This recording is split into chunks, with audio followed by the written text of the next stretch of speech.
Financial system is running a highly sophisticated psychological gaslighting campaign on your brain, and you are falling for it every single day. You have been systematically trained to feel absolute paralyzing guilt whenever you hold boring, uninvested cash. Every personal finance app, every neon-colored stock trading notification, and every self-proclaimed market expert online is screaming the exact same narrative. Cash is trash. Inflation is eating your purchasing power. You must fully optimize every single dollar. If your money isn't moving, if it isn't invested in a volatile asset, you are actively losing. This is the great optimization panic.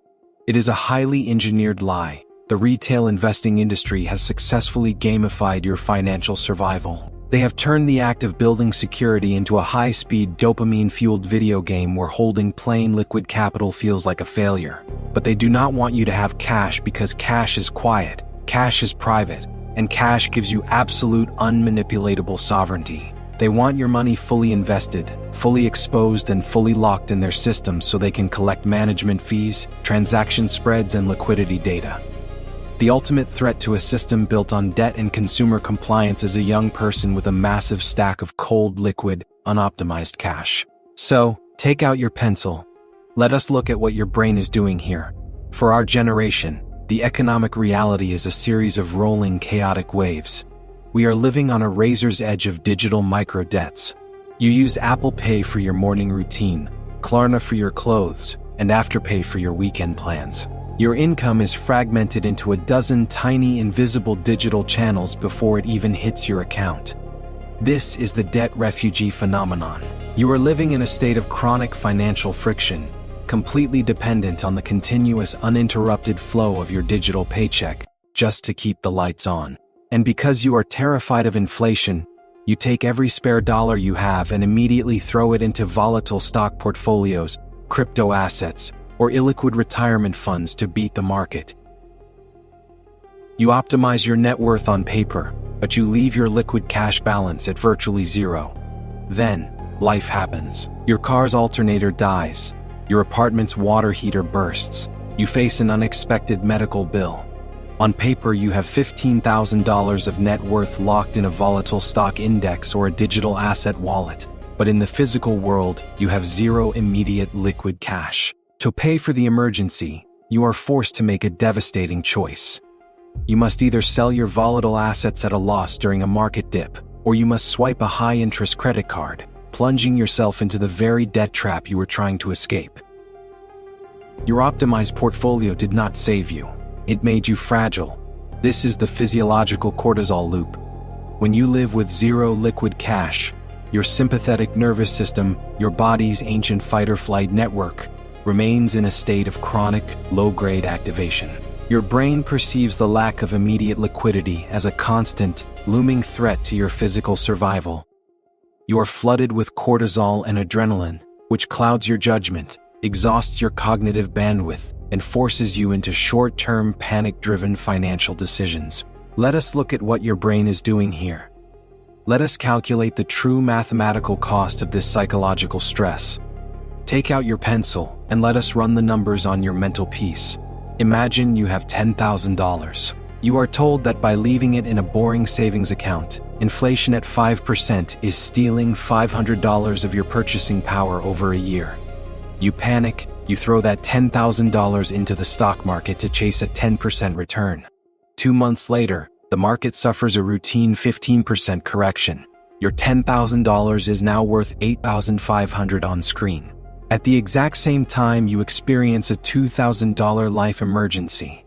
Because you have no liquid cash, you are forced to liquidate a portion of your portfolio at the absolute bottom of the correction, lock in your paper losses permanently, and pay transaction fees to the brokerage. Your fear of losing $500 to inflation just cost you $1,500 in raw, realized capital losses and thousands of dollars in psychological stress. The mathematical calculation was entirely correct, but the human execution was a catastrophic failure because your spreadsheet forgot to account for real-life friction. Cash is not an investment asset. Cash is a psychological insurance policy.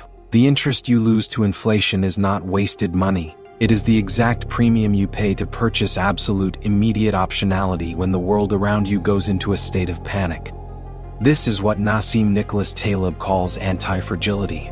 In an unpredictable, highly volatile world, optimization is actually a form of extreme fragility. A highly optimized machine has zero margin for error. If a single cog fails, the entire system collapses. Redundancy, having extra unoptimized, wasteful resources in reserve, is the only true source of anti-fragility. Your boring, unoptimized stack of cash is your financial redundancy. It is your friction shield. It ensures that when the system breaks, when the market dips, or when your employer tries to exploit you, your life does not collapse. You have built a fortress of liquidity that allows you to absorb systemic shocks without ever being forced to make a panic-driven decision. John Maynard Keynes, the pioneer of modern macroeconomics, identified this exact behavioral mechanism decades ago. He noted that people hold cash for three distinct reasons: transactions, precaution, and speculation. Modern financial advisors are obsessed with the transaction part. They tell you to keep just enough cash to cover your monthly bills, but they completely ignore the speculative and precautionary power of cash. When you have a massive reserve of liquid capital, you are not just protected from emergencies, you are positioned to exploit opportunities. When the housing market stalls, when stocks crash, or when a high-leverage business asset is selling at a steep discount because everyone else is panicking to raise cash, you are the only one in the room with the liquid power to buy. Cash is your ultimate offensive weapon. It allows you to buy assets at a steep discount when the optimized crowd is forced to sell theirs at a loss. But why does our brain struggle so deeply to appreciate the power of a quiet, static cash balance? Daniel Gilbert, a leading social psychologist at Harvard University, studied a cognitive glitch known as affective forecasting, our biological inability to accurately predict how we will feel in the future. In his research on impact bias, Gilbert proved that human beings drastically overestimate how happy a new physical purchase will make them. But we drastically underestimate the long-term psychological power of peace of mind. When you use your cash to buy a status symbol, you experience a high-intensity, immediate spike of dopamine. Your brain registers the purchase as a massive win. But when you leave that same cash sitting quietly in your bank account, there is no visual cue, no social validation, and no immediate chemical reward. Your brain registers it as boring, static, and under-optimized. Yet, 3 months later, the dopamine from the luxury purchase has completely evaporated, leaving you with the exact same baseline of status anxiety.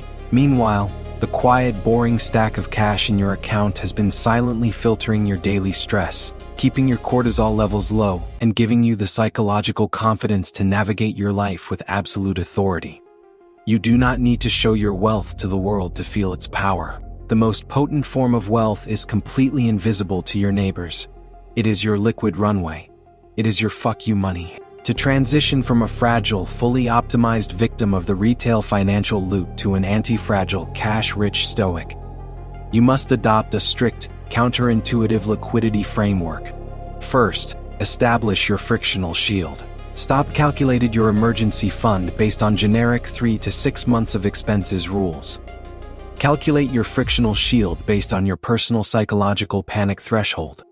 If your brain needs $20,000 of cash sitting in a boring checking account to keep your heart rate calm at night, then that is your number. Do not let any spreadsheet tell you that your peace of mind is an inefficient allocation of capital. Second, recognize the liquidity premium. Understand that cash has an implicit yield that does not show up on a bank statement. The yield of cash is your ability to say no to a toxic job, your ability to refuse a bad lease, and your ability to wait out a market crash without selling your long-term assets. The psychological yield of cash is infinitely higher than the 8% paper return of a volatile stock index. Third, automate your offensive reserves. Once your frictional shield is fully locked, split your savings into 2 distinct channels: your passive automated investment flow, low-fee index funds, and your speculative cash reserve. Let your speculative cash reserve accumulate in silence. Treat it as a war chest, waiting patiently for the inevitable market corrections where high-value assets sell at a massive discount. And fourth, learn to embrace the beauty of boring. The financial system wants you to believe that wealth building should be exciting, fast-paced, and highly interactive. It should not. True financial sovereignty is quiet, repetitive, and deeply boring. If your financial strategy feels like a casino, you are playing their game, not yours. Our generation is being crushed under the weight of digital status games and financial optimization anxiety. You are being forced to trade your peace of mind to protect the profits of retail brokerages and credit institutions. But when you have the courage to step off their high-speed treadmill, when you stop panic investing every single penny, and when you build a massive quiet fortress of liquid capital, you have reclaimed your autonomy. Let them have their paper returns, their colorful apps, and their leased lifestyles. You have bought yourself the ultimate untaxable luxury, absolute peace of mind. So, here is the final uncomfortable question you must sit with tonight. Are you going to keep chasing the temporary dopamine of their fully optimized high-stress game? Or are you going to pick up your pencil, establish your frictional shield, and buy your